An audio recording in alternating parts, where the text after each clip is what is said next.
জাইমা রহমান কি অন্যায় করেছে আপনাদের কাছে? কি ভাষা প্রয়োগ করেন আপনাদের ভোটের মাধ্যমে? আমি সরকারের কাছে বিচার চাচ্ছি, এর তদন্ত হওয়া উচিত। যার হয় না কোনোদিনই হয় না। মসজিদে মসজিদে এগুলা বন্টন করে একটি কাজ, বিএনপিকে হেয় বানানো, তারেক রহমানকে ছোট বানানো। বক্তৃতা শুরু করলেই একটা কিছু হয়ে যায়। ওনাদের সাথে জাতিগত শত্রুতা আমার নাই, তাদের সাথে কাজ করেছি বলেছি পাকিস্তান আমল থেকে। দেশের প্রয়োজনে দুই চারটা কথা বলতে এই বয়সে না পারলে সংসদে আর কোনোদিন দেখেন না। মাননীয় স্পিকার, এই বইটি তাদের, এটা আমার নয়। তার পরবর্তীতে আমরা যখন বাংলাদেশের পক্ষে গেলাম, তারা গেল পক্ষে।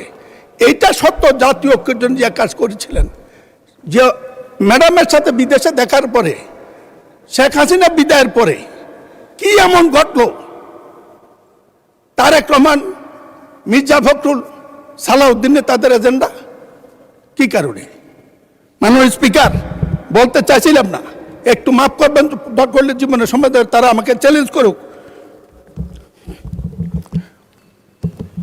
অস্থির বাংলাদেশের প্রথম 4 বছর, এখানে এনসিপি নেতা নাহিদ সাহেব আছে, আমি বইটা পড়তে বলবো। আজকের এই বইতে উল্লেখ আছে স্বাধীনতার পর যা হয়েছে, হাসিনা বিদায়ের পরও তা হয়েছে। বিরোধী দলীয় ঐক্য কারা নষ্ট করেছে, এটার জন্য গবেষণা হওয়া উচিত, এটার জন্য সিদ্ধান্ত হওয়া উচিত। কি কারণে বিএনপি প্রতিপক্ষ হলো? মাননীয় স্পিকার, কথা বলার সুযোগ কম। তারেক রহমান নীলকণ্ঠ বিষ খেয়ে বিষ হজম করে আওয়ামী লীগের প্রশাসনের এত একটি অভিযোগ করে নাই।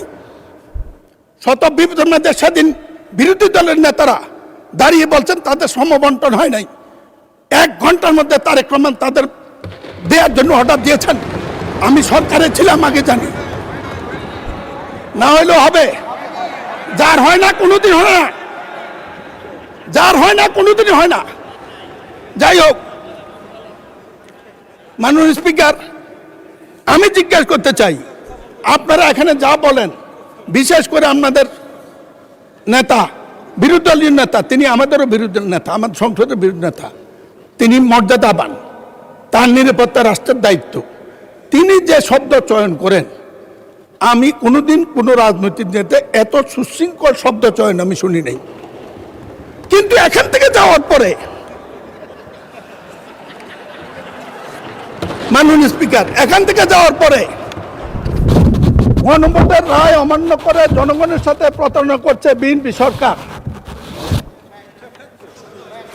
Let's discuss.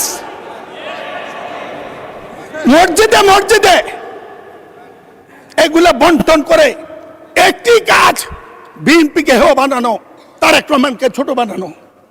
মাননীয় স্পিকার, আরেকটা ফাইল দেব আমি নেতাকে। এই ফাইল, একটি মামলা হয়েছে, 1 কোটি মামলার মধ্যে একটা হয়েছে। তারেক রহমানের রাজনীতি করে অপরাধ করেছে। জাইমা রহমান কি অন্যায় করেছে আপনাদের কাছে? কি ভাষা প্রয়োগ করেন আপনাদের ভোটের মাধ্যমে? আমাদের দেশপ্রেম আছে দেখে আমরা করি। আমি চ্যালেঞ্জ করছি, আমি সরকারের কাছে বিচার চাচ্ছি, এর তদন্ত হওয়া উচিত।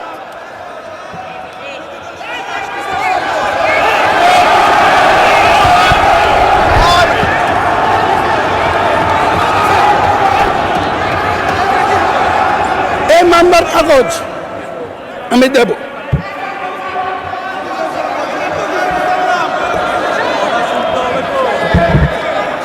মাননীয় স্পিকার,